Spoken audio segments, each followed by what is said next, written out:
Alright, so I'm probably going to place about a fourth of a teaspoon to a half of a teaspoon.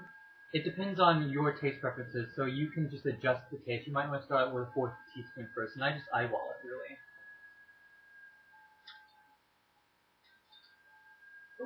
That's probably a bit too much, but I'm going to balance it off with the sweetness, maybe a teaspoon of xylitol or some unrefined cane sugar to can it. I don't really like to use sugar a lot, even if it's unrefined, because it will stimulate insulin levels. So what I do is I use xylitol mostly. However, whenever you are using sugar and it's just like a teaspoon and you're using it in sunflower seed butter or walnut butter, it probably won't make too much of a difference because you're only going to have a serving size worth of a tablespoon probably. And you're going to be accompanying that with fiber, protein, and fat that will slow down the absorption of the sugar into your bloodstream. Alright? So, I've got my salt in, I've got my sweetener in. I did that before you guys even came into the kitchen with me. And I got my sunflower seeds in. Now what you're going to do is you're going to start the food processor, or blender, whatever you're using. I think it's much easier to use a food processor, so you might want to invest in one, maybe just a small one, just for now if you don't have one. It'll help break down the seeds and the nuts and whatever you're grinding. I'm going to start it now, and what I want to see is probably about a minute into it, 1 minute, 60 seconds into it, we're going to see just basically like sunflower seed flour, or it's just going to be crumbly pieces of sunflower seeds. So it's going to break down quite a bit, alright?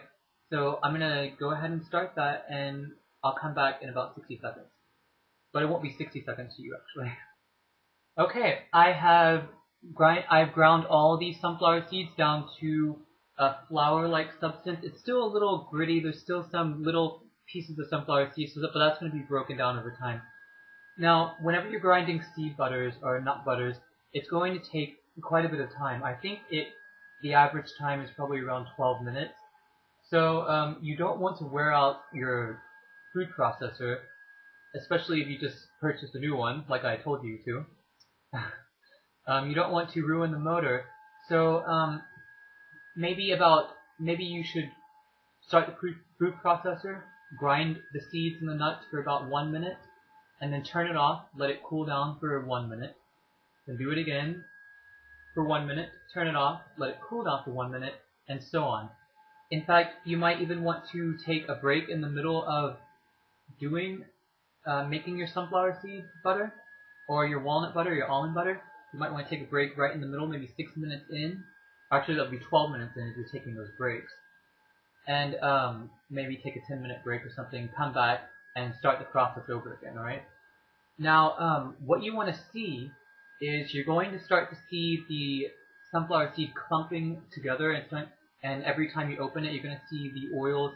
You're going to feel it. You're going to put your fingers in there. Don't have the food processor going when you put your fingers in there, okay? So turn the food processor off. Stick your fingers in there. See if you can feel the natural oils the sunflower seeds are releasing, and then you'll start to see it kind of clumping together, and you want to stop it, and you want to put a dry spoon in there, and stir it around, and then do it some more, grind it some more, start the food processor, and just do it until it all clumps together and it forms a butter.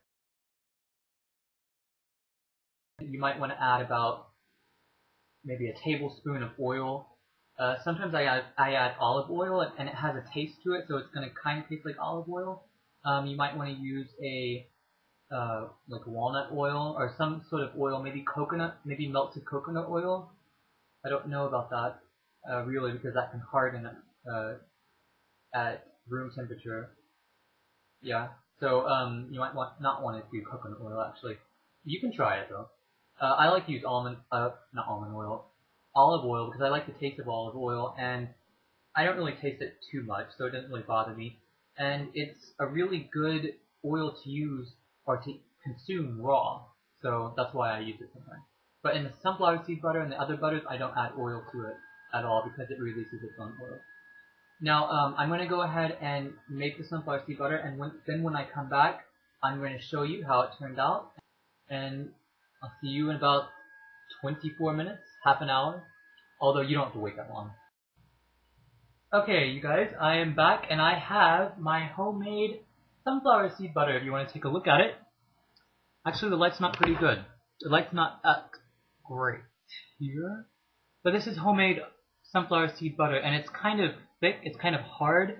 So if you like to use it as a spread on something, then you might want to add some oil, maybe some olive oil, like I said before earlier. I don't use my nut oils or my nut butters or seed butters as a spread usually, so I don't add oil to it.